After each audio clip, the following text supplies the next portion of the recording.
This video we're going to look at Midnight Rider by the Allman Brothers. A great song, and we're going to look at both acoustic and electric guitar parts in the song, so hopefully by the end of the video you can put together all the phrasing on both guitars and put this thing back together to play it the way you want it. We're going to look at the introduction, and songs in the key of D. I use standard tuning to play this song. I'm going to ask you to make sort of a D chord here to get started, and you really can pull your middle finger out of that because we're not going to use the high E string. For the introduction, we're going to focus on the D string, the G, and the B string. Just those three.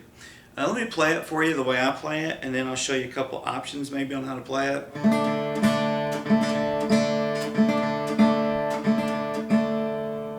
A little slower.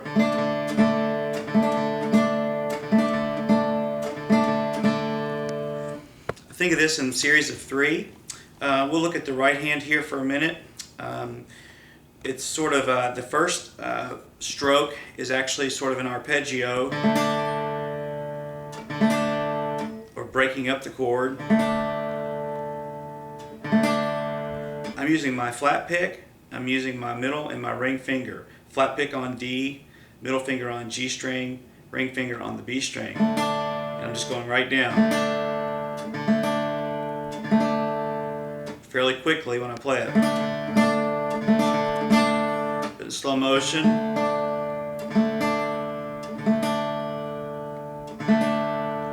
That's sort of the first stroke, although it's actually three. Next thing we do is just hit the open D string and then pinch all three strings together. 1, 2, 3.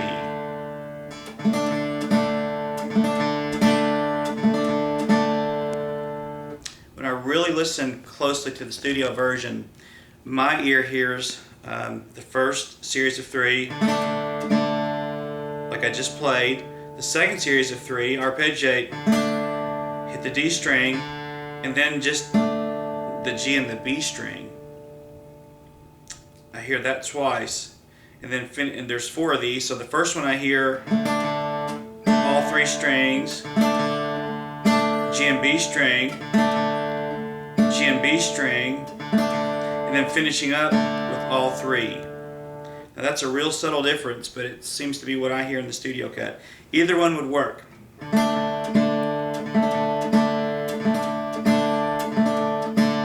There it was, playing all three strings on that last pinch. Here I'm going to show the way that I think I hear it. All three strings the first time. Now G and B. And all three. This could be done with a flat pick.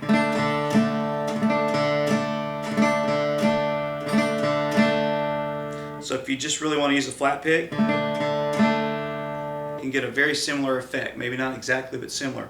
This is a great style of guitar playing called hybrid picking, using a flat pick and fingers. So this might be a good song to kind of force yourself to get away from just the flat pick. Use your middle and ring finger. Maybe just kind of practice using them independently. Okay, then it takes us to the main riff.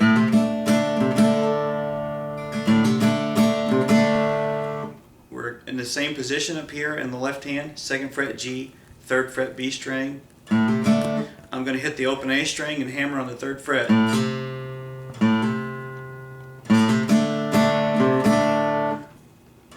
The two strums, back to the 3rd fret, A string, and then another strum.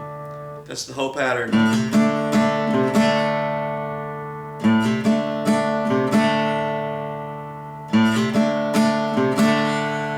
When I'm strumming, I'm just getting the D, G, and B string, never the high E string.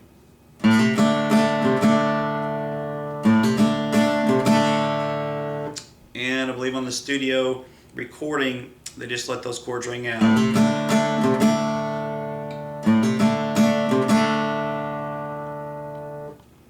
Okay, the chorus of the song is really just two chords.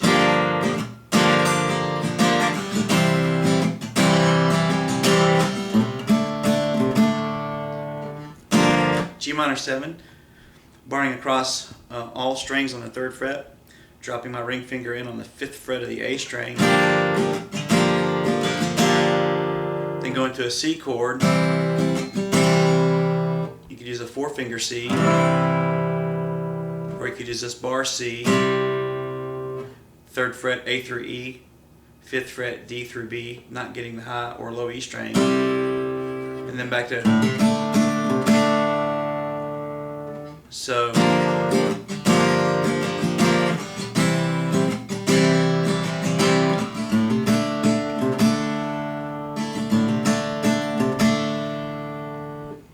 During the guitar solo, the first part of the guitar solo is the sort of the main riff.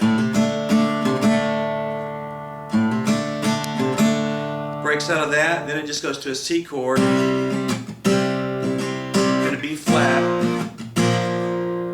This chord we just looked at, move it down 2 frets to B flat, and it just toggles back and forth. And I'm playing the high E string, back to C, back to B flat. And we're going to stay on the B flat.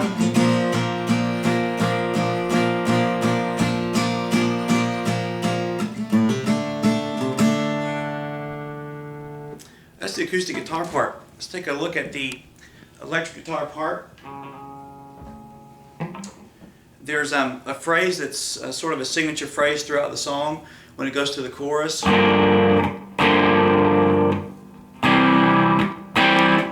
There's really the same lick in 3 places. The first one is here on the 5th fret G string, 3rd fret B string. I'm bending the G string to match the pitch, this D pitch on the B string. Okay, trying to keep the B string sort of in place. Same thing on the 5th fret B, 7th fret G, 7th fret B, and 9th fret G for the 3rd one.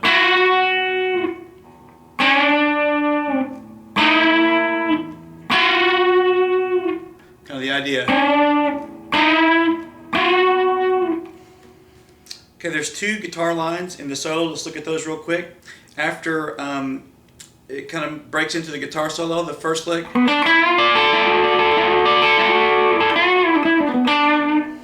not going to get that exactly, but we're going to get the idea. We're using the 7th fret G string. Pinky is getting the 10th fret of the E and B for that kind of a D chord there. I'm going to walk into it, 7th fret D string, or 9th fret D string, 7th fret G string. We're going to bend on the 9th fret of the G string. Okay. There's endless licks that you could play there in that position, and I don't know that there's any certain pattern, but you might experiment with it.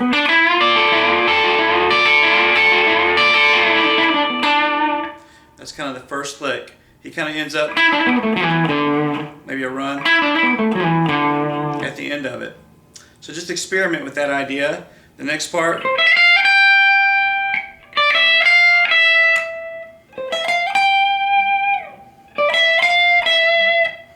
Okay, we're up here on the 13th fret B, 12, 13, 15 E. Then 10 E, 12 E, 13, back to 12.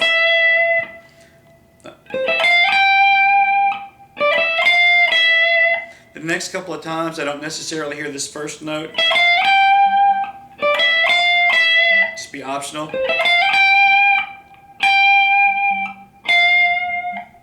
And that's that lick. Let me play all that together.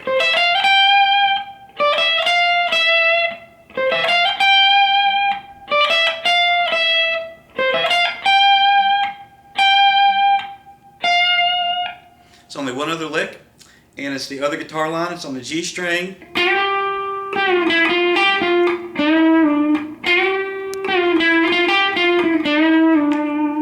Bend here on the 10th fret of the G string. Let it down. And then we're going to use the 8th fret of the B string.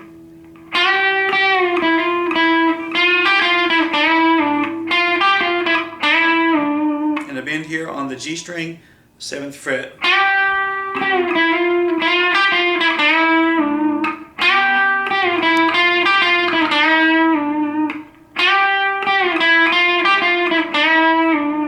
the idea there?